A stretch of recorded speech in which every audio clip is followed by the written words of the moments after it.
तारीख 6 दिसंबर 2025। यहीं से इंदौर में ये बीमारी फैलनी शुरू हुई। सरकारी रिकॉर्ड के अनुसार जरा सोचिए, आप सुबह उठते हैं, नल खोलते हैं, उसी पानी में मुंह धोते हैं, चाय बनाते हैं, बच्चे को वही पानी पिलाते हैं और आपको जरा भी अंदाजा नहीं होगा कि उस पानी में इंसान के पेशाब और मल से निकलने खतरनाक बैक्टीरिया आपके शरीर में उतर रहे हैं। कुछ ही घंटों में किसी को तेज दस्त, किसी को उल्टी, किसी बच्चे को तेज बुखार, किसी बुजुर्ग को आईसीयू। और जब सच्चाई सामने आई तो पूरा इंदौर सन्न रह गया। हेलो दोस्तों, मैं करण किशोर और आपका हमारे यूट्यूब चैनल में स्वागत है। आज की ये कहानी सिर्फ इंदौर की नहीं है, ये कहानी भारत की पानी व्यवस्था की सबसे बड़ी नाकामी की है। इंदौर में पानी में यूरिन कैसे मिला, ये बीमारी कैसे फैले और प्रशासन को देर से क्यों पता चला। सबसे पहले समझिए ये फैलना कब शुरू हुआ। ग्राउंड जीरो डेट 26 दिसंबर 2025। इंदौर के पूरा कंचन बाग और आसपास के इलाकों में लोगों ने पहली बार शिकायत की, पानी से बदबू आ रही है, रंग हल्का पीला है, पीने के बाद पेशाब खराब हो रहा है। लेकिन नगर निगम ने इसे मौसमी डायरिया कहकर टाल दिया। 26 से 30 दिसंबर के बीच बीमारी चुपचाप फैलती रही। इन बीमारी चुपचाप फैलती रही। इन 4 से 5 दिनों में दर्जनों लोग बीमार हुए। लोग क्लिनिक में इलाज कराया। ज्यादातर मामलों में कोई सरकारी रिपोर्ट नहीं बनी। यह सबसे बड़ी चूक हुई। अगर यहाँ पानी के सैंपल जांच लिए जाते तो शायद मौतें टल सकती थी। 31 दिसंबर 2025 हालात बेकाबू। 31 दिसंबर तक सरकारी अस्पतालों में उल्टी दस्त के मरीजों की लाइन, आईसीयू बेड्स भरने लगे। डॉक्टरों ने पहली बार शक जताया, ये सिर्फ वायरस नहीं है, वाटर बोर्ड आउटब्रेक है। अब आते हैं 1 जनवरी 2026, सच्चाई सामने आई। टर्निंग पॉइंट डेट 1 जनवरी 2026। इसी दिन जिला प्रशासन ने पानी के सैंपल लेने का आदेश दिया। भगीरथपुरा इलाके से पहले 20 सैंपल उठाए गए, इन्हें सरकारी लैब भेजा गया। लैब रिपोर्ट में क्या निकला? Faecal chloroform bacteria, high ammonia level. ये सीधे इंसानी मलमूत्र से जुड़े संकेत है। कुल कितने वाटर सैंपल जांचे गए? 1 जनवरी से 5 जनवरी 2026 तक कुल सैंपल लिए गए 130 फेल सैंपल में से 60% से ज्यादा। कई सैंपल में कंटेमिनेशन लेवल मानक से 10 से 20 गुना ज्यादा, यानी हर दूसरा नल बीमारी फैला रहा था। यूरिन पानी में आया कैसे? इसका पहला कारण हो सकता है कि drinking water line plus sewer line का मिलना। भगीरथपुरा इलाके में पीने के पानी की लाइन सीधे सीवेज लाइन के ऊपर से गुजर रही थी। पुरानी पाइप फटी, प्रेशर गिरा, नाले का पानी अंदर घुस गया। कारण दूसरा ये हो सकता है कि पुलिस आउटपोस्ट के पास बना टॉयलेट। जांच में सामने आया एक सरकारी टॉयलेट ड्रिंकिंग वाटर पाइपलाइन के ठीक ऊपर सेप्टिक टैंक लीकिंग, यहीं से मूत्र मल पानी मिला। सरकार ने अब तक क्या कार्रवाई की? तत्काल कदम, प्रभावित इलाकों की पानी सप्लाई बंद, टैंकर से पानी सप्लाई, इलाके को एपिडेमिक लाइक सिचुएशन घोषित, प्रशासनिक कार्रवाई। नगर निगम के 2 इंजीनियर सस्पेंड, हेल्थ डिपार्टमेंट की इंक्वायरी, हाई लेवल कमेटी गठित। लेकिन सवाल यह है कि इतना देर क्यों? अब तक किसे दोषी पाया गया है?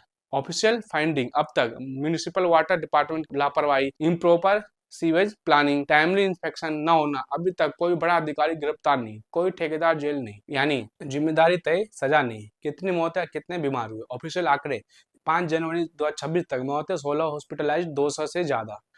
अनरिपोर्टेड केसेस सैकड़ों। डॉक्टरों का मानना है कि असली संख्या इससे कहीं ज्यादा है। ये सिर्फ इंदौर की कहानी नहीं। इंदौर सबसे साफ शहर कहलाता है, अगर वहाँ पानी सुरक्षित नहीं। इंदौर जल कांड सिस्टम कैसे फेल हुआ? सरकार ने पहले क्या छुपाया? बीमारी शहर में कैसे फैलती चली गई? बीमारी एक झटके में नहीं फैली, धीरे धीरे फैली। सरकार बयान में कहते हैं अचानक आउटब्रेक हुआ, लेकिन हकीकत इससे बिल्कुल अलग है। ग्राउंड रियलिटी की बात करें तो 26 दिसंबर से ही लोग बीमार पड़ रहे थे। 27 से 28 दिसंबर को प्राइवेट क्लिनिक भर चुके थे। 29 दिसंबर तक दवाइयों की बिक्री कई गुना इजाफा हो गया था। इसका मतलब है कि बीमारी पहले फैल चुकी थी, सिस्टम बाद में जागा। इससे सबसे बड़ा फेलियर वाटर मॉनिटरिंग सिस्टम। अब जरा ध्यान दीजिए, इंदौर जैसे बड़े शहर में हर जोन में पानी की वीकली टेस्टिंग होनी चाहिए, क्लोरीन लेवल डेली चेक होना चाहिए, पाइपलाइन लीकेज का रिकॉर्ड होना चाहिए। लेकिन हुआ क्या? कई इलाकों में 2 से 3 हफ्ते से कोई सैंपल नहीं लिया गया।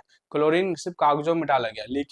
लीकेज कंप्लेंट को रूटीन मानकर बंद कर दिया गया। यही लापरवाही लोग मौतों की वजह बनी। कितने सैंपल फेल हुए? असली सच्चाई, सरकार ने शुरुआत में सिर्फ कुछ सैंपल की बात की, लेकिन बाद में जो आंकड़े सामने आए वो डराने वाले थे। डिटेल डाटा 1 से 10 जनवरी 2026 के बीच total water sample tested 180, unsafe fail sample 110, high risk sample 40, जहां कंटेमिनेशन बहुत ज्यादा था, यानी हर 3 में से 2 सैंपल पीने लायक नहीं थे। सरकार ने पहले पानी को दोष नहीं माना। शुरुआत 2 से 3 दिनों तक प्रशासन बोला सीजनल वायरस डायरिया, नगर निगम बोला फूड पॉइजनिंग, वाटर डिपार्टमेंट बोला सप्लाई सेफ है। इसी दौरान लोग वही पानी पीते रहे, बच्चे वही पानी पीते रहे, बीमारी और फैली, ये डिले सबसे घातक साबित हुई। हेल्थ डिपार्टमेंट बनाम म्युनिसिपल कॉर्पोरेशन, इस पूरे कांड में दो विभाग आमने सामने देखे। पहला हेल्थ डिपार्टमेंट बोला ये वाटर बॉर्न डिसीज है और तुरंत एपिडेमिक अलर्ट की सिफारिश की। म्युनिसिपल कॉर्पोरेशन बोला पाइपलाइन ठीक है, पहले 48 घंटे तक जिम्मेदारी से बचता रहा।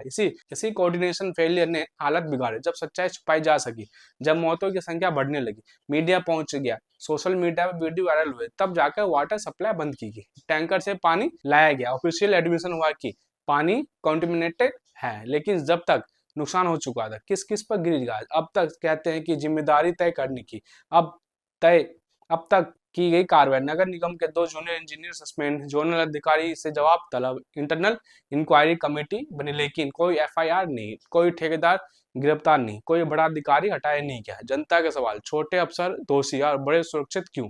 क्या यह हादसा टाला जा सकता था? डॉक्टर और वाटर एक्सपर्ट साफ कहते हैं अगर 26 से 27 दिसंबर को ये पानी की जांच होती तो ये आउटब्रेक रुक सकता था। प्रिवेंशन के मौके, शुरुआती शिकायतों पर सैंपल लेना, लीकेज तुरंत ठीक करना, टेम्पररी वाटर बैन, लेकिन कुछ नहीं हुआ। सबसे ज्यादा असर किस पर पड़ा? बच्चे, सीवियर डिहाइड्रेशन, आईसीयू तक नौबत। ये कहानी यहाँ खत्म नहीं होती, ये कहानी सवाल छोड़ कर जाती है। या इंदौर से सबक लेकर सिस्टम बदलेंगे, क्योंकि जिस देश का पानी बीमार हो जाए वहाँ भविष्य भी बीमार हो जाता है।